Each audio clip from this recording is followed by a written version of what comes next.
যাদের IELTS score কম কিংবা পড়াশোনা খুব বেশি না, এই ধরনের মানুষের পার্মানেন্ট রেসিডেন্ট হওয়ার স্বপ্ন পূরণের একটি ভরসার স্থল ছিল কানাডার rural and northern immigration programme, যেটিকে বলা হয় RNIP।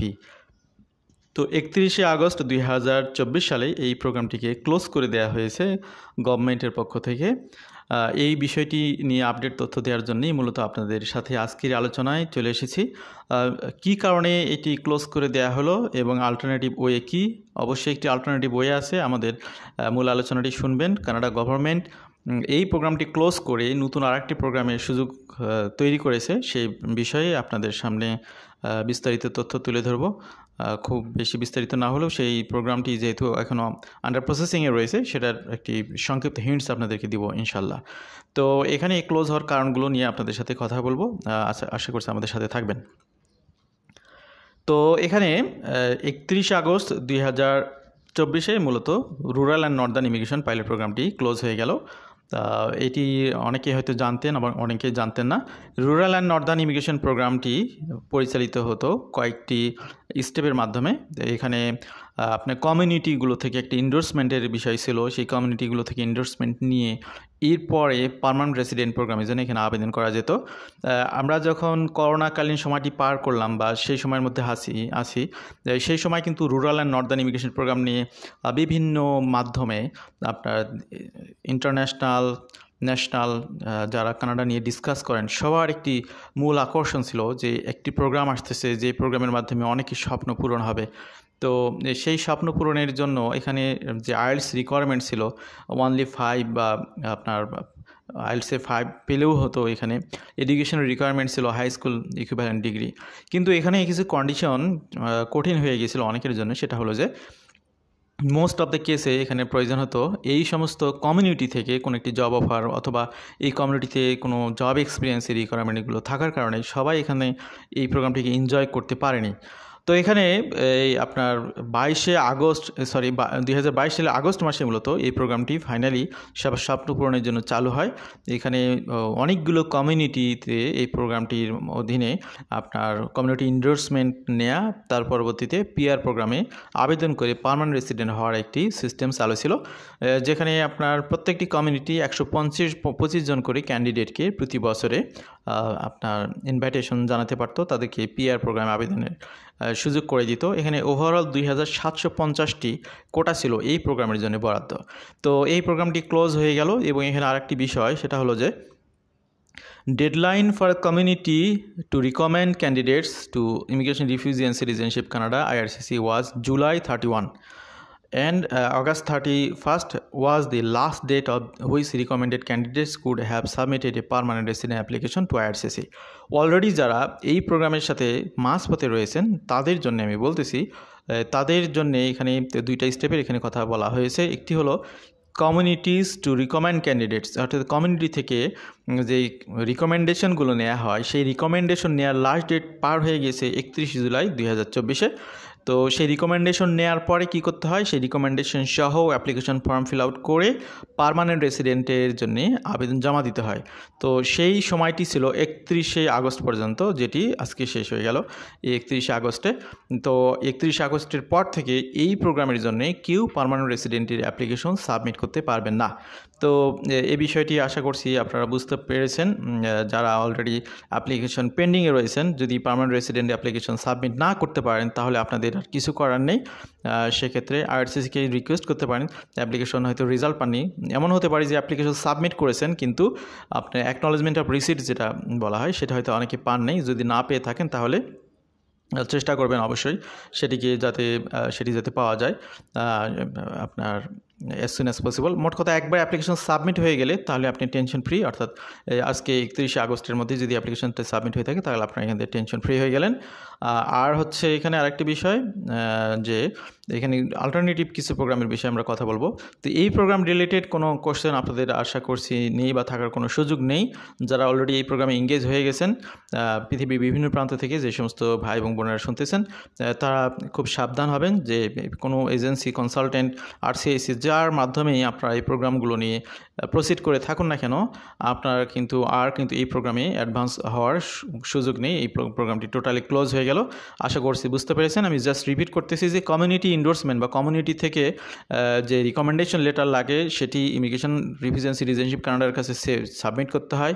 সেটির লাস্ট ডেট পার হয়ে গেছে 31 জুলাই এবং রিকমেন্ডেশন লেটারটি সহ পরবর্তীতে পার্মানেন্ট রেসিডেন্ট প্রোগ্রামের জন্য আবেদন সাবমিট করতে হয়। সেটির ডেট পার হয়ে গেছে 31 August 2024।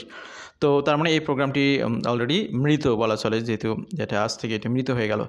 Typically, newcomers choose to settle in large urban centers such as Toronto, Vancouver, where there are already established newcomers communities. তো এখানে এই প্রোগ্রামটির ব্যাকগ্রাউন্ড হচ্ছে মূলত ইউজুয়ালি ইমিগ্রেন্ট হিসেবে যারা কানাডাতে আসেন, এই যে 3-4 লক্ষ ইমিগ্রেন্টরা কানাডাতে আসেন, তারা সবাই কিন্তু ভিড় জমান মেজর সিটিজগুলো, যেমন এখানে টরন্টো, ভ্যাঙ্কুভার, মন্ট্রিয়াল, এগুলোতে সবাই সুইচ করার চেষ্টা করেন। তো কানাডার যে সমস্ত রুরাল সাইটগুলো রয়েছে সেগুলোতে অনেক মানে কর্মপরিবেশ আছে বা কাজের জন্য পর্যাপ্ত পরিমাণে লোক পাওয়া যায় না। আপনি বিষয়টি আপনার যে দেশ থেকে শুনতেছেন একটু মিলিয়ে নিন, দেখবেন যে মানুষ কিন্তু রাজধানী শহরকে কেন্দ্র করে সবাই ছুটাছুটি করবে, সেদিকে আসতে চায়। এক সময় দেখা যেত যে গ্রামের মানুষ খেতে পারতো না অভাবের কারণে, তাদের কোনো কাজ ছিল না। এখন বিষয়টাই হয়ে গেছে অন্যরকম। এখন দেখা যাচ্ছে গ্রামে কাজ করার মতো লোক খুঁজে পাওয়া যায় না। তো তারপরেও ভাগ্যিস যে চাইনিজ মেশিনারিজ কোম্পানি অনেক ধরনের কাটার মেশিন আবিষ্কার করার কারণে এখন ধান কাটা, মাড়াই করা সব কিছু কিন্তু এখন আপনার মেশিনের মাধ্যমে করা যায়। তা না হলে কিন্তু এই সংকটগুলো অনেক তৈরি হতো। আমি জাস্ট উদাহরণ দিয়ে বোঝানোর জন্য এই বিষয়গুলো তুলে ধরলাম। তো কানাডাতেও কিন্তু বিষয়গুলো এরকমই, যে কানাডা তো আপনি জানেন আয়তনের দিক থেকে পৃথিবীর 2য় বৃহত্তম কান্ট্রি অফ দ্য ওয়ার্ল্ড। তো এত বড় একটি কান্ট্রি, তার ইকোনমিকে লঞ্চ করতে হলে সবাই যদি শহরমুখী হয়, তাহলে তো আসলে সকল কাজের ফলাফল বেনিফিট বের করা সম্ভব না। এই কারণেই মূলত কানাডার যে সমস্ত রুরাল এলাকাগুলো ছিল সেখানে রাস্তাঘাটও কিন্তু ডেভেলপ, সব ধরনের ফ্যাসিলিটিস কিন্তু সেখানে রয়েছে। হয়তো ওয়ার্ল্ড ক্লাস এডুকেশনের যে ইনস্টিটিউশন সেগুলো হয়তো কম বেশি থাকতে পারে, সেগুলোও সেখানে অ্যাভেলেবল আছে। সেখানকার এডুকেশন সিস্টেমও ভালো। তারপরও মানুষের একটি কমন মানে ফিনোমিনা বা কমন একটি টার্গেট থেকে সেন্ট্রাল শহরগুলো বা যেগুলো মেজর সিটি সেখানে থাকার। তো সেই বিষয়টিকে ডিসেন্ট্রালাইজ করার জন্যই মূলত এই প্রোগ্রামটি চালু করা হয়েছিল। তো অ্যাকচুয়ালি এই প্রোগ্রামটি চালু করার পরে সেই বেনিফিটগুলো গভর্নমেন্ট সেভাবে পায়নি, যার কারণে এটাই যেহেতু একটি পাইলট প্রোগ্রাম ছিল, পাইলট প্রোগ্রামের নিয়ম হচ্ছে এটি 5 বছরের জন্য লঞ্চ করা হয়। এই প্রোগ্রামটিকে অ্যানালাইসিস করে যাচাই বাছাই করে যদি দেখা হয় যে প্রকৃতপক্ষে এই প্রোগ্রাম থেকে কানাডার গভর্নমেন্ট বা কানাডার কান্ট্রি হিসেবে যদি বেনিফিটেড হয়, তাহলে পরবর্তীতে সেই প্রোগ্রামটিকে পার্মানেন্ট প্রোগ্রামে রূপান্তরিত করা হয়। আর যদি এই প্রোগ্রামটি বেনিফিট না ক্রিয়েট করে তখন এই প্রোগ্রামটিকে ক্লোজ করে দেওয়া হয়। তখন পাইলট প্রোগ্রামটি পাইলট হিসেবে জাস্ট এটি তাদের রিপোর্ট নিয়ে এটি ক্লোজ হয়ে যায়। জাস্ট এই রকম করেই মূলত এই প্রোগ্রামটি ক্লোজ করা হলো। তো এখন এখানে যে একটি বিষয় আপনাদেরকে বলবো, তার আগে এখানে একটু ক্লোজ করে নেই। While skilled newcomers have flocked to major cities, communities in rural and northern Canada have faced a shortage of skilled workers in sectors such as healthcare and trades through the pilot program. IRCC selected communities that could welcome the newcomers and connect them to established members of the community to local settlement service. IRCC did not renew the pilot, but it is replacing the program with a different pilot introduced earlier this year. তো এখানে এই প্রোগ্রামের analysis করে যেহেতু এটাকে beneficial বা fruitful তারা পায়নি, সেজন্য তারা এখান থেকে একটি নতুন প্রোগ্রাম ক্রিয়েট করার জন্য অলরেডি ডিক্লেয়ার দিয়েছে, কিন্তু প্রোগ্রামটা এখনও চালু হয়নি। সেটা আপনাদেরকে বলতেছি, rural community immigration pilot program. শুরুতেই যে আমি আভাস দিয়েছি নতুন প্রোগ্রাম নিয়ে কথা বলবো বা আভাস দেব, এটা হচ্ছে সেই প্রোগ্রাম যেটাই rural community immigration pilot program হিসেবে লঞ্চ হবে অ্যাজ সুন অ্যাজ পসিবল। তো আগে যেটি ছিল rural and northern immigration program, সেটি থেকে সেই প্রোগ্রামটি ক্লোজ হয়ে এটি রূপান্তরিত হবে rural community immigration pilot program, এবং এখানে কিছু পরিবর্তন আসবে। সেই পরিবর্তনগুলো হবে আটলান্টিক ইমিগ্রেশন প্রোগ্রামের মতো। আপনারা জানেন যে একটা সময় আটলান্টিক ইমিগ্রেশন প্রোগ্রামটিকে বলা হতো আটলান্টিক ইমিগ্রেশন পাইলট প্রোগ্রাম। তো AIPP নামে এটি পরিচিত ছিল। তো এই প্রোগ্রামের অধীনে বছরে আগে 4000-5000 এই হারে ইমিগ্রেন্ট ভিসা ইস্যু করা হতো। বর্তমানে এটি বেড়ে গেছে 8000 থেকে 10,000 ইমিগ্রেন্ট ভিসা ইস্যু হয়। তো সেই প্রোগ্রামের একটি মেজর কন্ডিশন ছিল যে সেখানকার ডেজিগনেটেড এমপ্লয়ার যারা রয়েছে, এই প্রোগ্রামটি নিয়ে আমি আপনাদের জাস্ট এক সপ্তাহ আগে কথা বলেছি। এখনও এই আলোচনাটি রিসেন্ট আলোচনার মধ্যে রয়েছে, আপনারা দেখে নিন, জেনে নিন। এটা কিন্তু আপনাদের জন্য একটি অল্টারনেটিভ প্রোগ্রাম হিসেবে খুব হেল্পফুল হবে, সেজন্যই বলতেছি। তো ওই আটলান্টিক ইমিগ্রেশন প্রোগ্রামটি লঞ্চ করার পরে সেটার যে বেনিফিট সেগুলো থেকে কানাডার 4টি province Nova Scotia, Newfoundland, Labrador, New Brunswick এবং প্রিন্স এডওয়ার্ড আইল্যান্ড, এই 4টি প্রভিন্সেই মূলত এই প্রোগ্রামটি পরিচালিত হচ্ছে। সেখান থেকে গভর্নমেন্ট ব্যাপক বেনিফিটেড হয়েছে, যার কারণে সেখান থেকে উদ্বুদ্ধ হয়ে মূলত এই রুরাল অ্যান্ড নর্দার্ন ইমিগ্রেশন প্রোগ্রামটাকে চেঞ্জ করে ওই ক্যাটাগরির প্রোগ্রাম করা হবে। তবে আটলান্টিক ইমিগ্রেশন প্রোগ্রাম শুধুমাত্র আটলান্টিকের ওই 4টি প্রভিন্সের মধ্যে সীমাবদ্ধ। রুরাল কমিউনিটি ইমিগ্রেশন প্রোগ্রাম যেটি পাইলট প্রোগ্রাম হিসেবে যেটি লঞ্চ হতে যাচ্ছে জাস্ট এই সেপ্টেম্বর মাসের শেষের দিকে বা অক্টোবরের ফার্স্ট উইকে এটি চালু হওয়ার আশা করা যায়। আমরা অবশ্যই চালু হওয়ার সাথে সাথে বিষয়গুলো নিয়ে কথা বলবো ইনশাল্লাহ। তো যেটি বলতেছিলাম যে সেখানে রিকোয়ারমেন্ট হচ্ছে প্রথমে ডেজিগনেটেড এমপ্লয়ার থেকে জব অফার থাকতে হবে, এরপরে সেখানে আপনার সেখান থেকে প্রভিন্সিয়াল এন্ডোর্সমেন্ট নিতে হয়। তো প্রভিন্সিয়াল এন্ডোর্সমেন্ট, এরপরে জব অফার, এগুলো সহ পরবর্তীতে পিআরের জন্য আবেদন করতে হয়। তো এখানে এই প্রোগ্রামটিও এই সিস্টেমে চালু হবে, rural community immigration pilot program. The rural community immigration pilot program is a new economic immigration pathway set to serve as an economic immigration program that will benefit some of Canada's more remote regions. তো অবশ্যই এটি চালু হবে কানাডার সকল Province না হলেও most of the প্রভিন্সের remote এলাকাগুলোতে, যাতে করে সেখানকার যে এমপ্লয়ার রয়েছে তাদেরকে বেনিফিট করা যায় এবং যে ভাই বোনরা এখানে আসবেন তারাও এখানে লুজার হবেন তা কিন্তু না। আপনি যখন রিমোট এলাকাতে থাকবেন সেখানে বাসা ভাড়া কম, এরপরে খাবার খরচ কম, এরপরে আপনার ফ্যাসিলিটিসগুলো, রোডস অ্যান্ড হাইওয়েজ কিন্তু অনেক ডেভেলপড কানাডাতে, হোল কানাডা জুড়েই। সুতরাং এখানে টেনশনের কিছু নেই, জাস্ট সেন্সটাকে পরিবর্তন করে কিছু মানুষকে ডাইভার্ট করার জন্যই মূলত এই অপরচুনিটিসগুলো ক্রিয়েট করা হচ্ছে এবং তারা অবশ্যই এখান থেকে বেনিফিটেড হবেন। It will act similarly as the Atlantic Immigration Program, which offers additional support to designated employers in the Atlantic region. তো একসময় আটলান্টিক রিজিয়নে মানুষ থাকতো না, এখন আমরা যে প্রত্যেক বছরের যে স্ট্যাটিস্টিক্স কানাডার রিপোর্ট সেখানে আমরা দেখতে পাচ্ছি আটলান্টিক প্রভিন্সগুলোতে প্রচুর পরিমাণে মানুষের আগমন ঘটতেছে এবং সেখানের লাইফ কস্ট তুলনামূলক বেড়ে গেছে। কি জন্য? মানুষের আগমন যখন বেশি হচ্ছে সব কিছু চাহিদা বেড়ে যাচ্ছে, যার কারণে এগুলো অনেকটা ভরপুর হয়ে যাচ্ছে। These employers in turn offer more support to their employees than is typical in other provincial immigration pathways such as provincial nominee program. তো প্রভিন্সিয়াল নমিনি প্রোগ্রামে যেগুলো অলরেডি বহাল রয়েছে সেগুলোর যে সাপোর্ট সেগুলোর তুলনায় আরও বেশি সাপোর্ট থাকবে এই প্রোগ্রামে, কারণ এখানে এমপ্লয়াররা এই সাপোর্টগুলো এমপ্লয়ীদেরকে দিবেন। বিশেষ করে ধরুন প্রভিন্সিয়াল নমিনি প্রোগ্রাম বা এক্সপ্রেস এন্ট্রির অধীনে যারা কানাডাতে আসতেছেন তারা কিন্তু সবাই জবলেস হয়ে আসেন। কিছু কিছু ব্যক্তি আছে যারা জব অফার সহ আবেদন করেন, that is different case, not common case. তো যার কারণে কী হয়, বেকার হিসেবে এখানে এসে 2-3 মাস খেটে খুঁটে বা অনেক খোঁজাখুঁজি করে কিন্তু জবগুলো নিতে হয় আপনাদের। কিন্তু এই আটলান্টিক ইমিগ্রেশন প্রোগ্রাম যেটা রয়েছে সে কিন্তু আপনি জব কনফার্ম করে আসতেছেন, যার কারণে এখানে সেটেলমেন্ট ফান্ডটা কম দেখাতে হয়।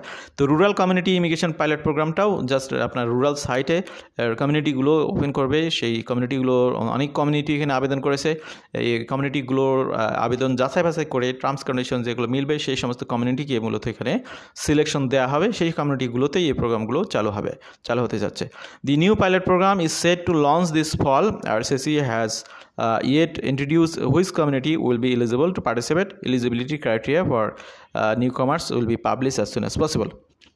তো তারা এখন মূলত কমিউনিটি এলিজিবিলিটিগুলো যাচাই করতেছে, এরপরে মূলত সেই কমিউনিটিগুলো সিলেক্ট হয়ে গেলে যাদেরকে এখানে সুযোগ দেওয়া হবে তাদের জন্যই এখানে এই অ্যানালাইসিসগুলো আসবে।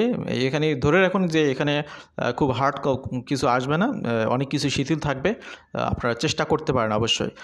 The pilot programs, when RCC announced RCIP, Immigration Minister Mac Miller said it was with an aim to ensure that the department continues work toward creating permanent rural immigration program. Rural and northern communities face unique economic and demographic challenges, he said. However, through the RNIP, rural communities have been able to attract and retain skilled workers that they have needed for years to ensure their economic growth. এখানে Canada immigration মিনিস্টারের কয়েকটা speech quotation এখানে তুলে ধরা হয়েছে, আপনারা একটু দেখে নেবেন আপনাদের বোঝার জন্য। Pilot programs in Canada usually set 5 years to allow IRCC to gather data and measure the program success. In some instances, such as AIP, the program is made permanent. IRCC has already recently announced the introduction of Francophone Community Pilot the upcoming fall. তো এই ফল থেকে কিন্তু আরেকটি pilot programme এখানে চালু হচ্ছে, যারা French ল্যাঙ্গুয়েজে এক্সপার্ট তাদেরকে সহযোগিতার জন্য এই পাইলটটি এখানে পরিচালিত হবে। The pilot will target increasing number of French speaking newcomers who settle in communities outside of Quebec. তো এই ফ্রাঙ্কোফোন কমিউনিটি ইমিগ্রেশন পাইলট এটি চালু হবে আউট অফ কুইবেকে, অর্থাৎ কুইবেকের বাইরে যাতে ফ্রেঞ্চ ল্যাঙ্গুয়েজে এক্সপার্ট যারা তাদেরকে বিশেষ সুবিধা দেওয়া যায় সেটা। আর হচ্ছে রুরাল কমিউনিটি প্রোগ্রামটা চালু হবে over the Canada, all over the Canada, selected কমিউনিটিসদের নিয়ে। তো আপনারা সেটার জন্য অপেক্ষায় থাকুন, আমরা আপডেট তথ্য পাওয়া সাপেক্ষে আপনাদেরকে সহযোগিতা করবো ইনশাল্লাহ। আমাদের সাথে যারা ছিলেন এই আলোচনায়, যারা পৃথিবীর বিভিন্ন প্রান্ত থেকে শুনেছেন, আশা করছি অনেকেই এখানে কষ্ট পেয়েছেন যে একটি প্রোগ্রাম ক্লোজ হয়ে গেল। তো কষ্ট থাকাটাই স্বাভাবিক, বিশেষ করে যারা রানিং রয়েছেন এই প্রোগ্রামে তাদের জন্য বেশি এটি কষ্টের বিষয়। তো অল্টারনেটিভ প্রোগ্রাম যেহেতু আসতেছে, অপেক্ষায় থাকুন, আশা করা যায় সেগুলোতে আপনারা নিজেদেরকে ট্রান্সফার করে নিতে পারবেন এবং আপনার স্বপ্ন পূরণটি সফল হবে। আমাদের সাথে থাকার জন্য আবারও ধন্যবাদ। ভালো থাকবেন সবাই। আল্লাহ হাফিজ। সালামু আলাইকুম।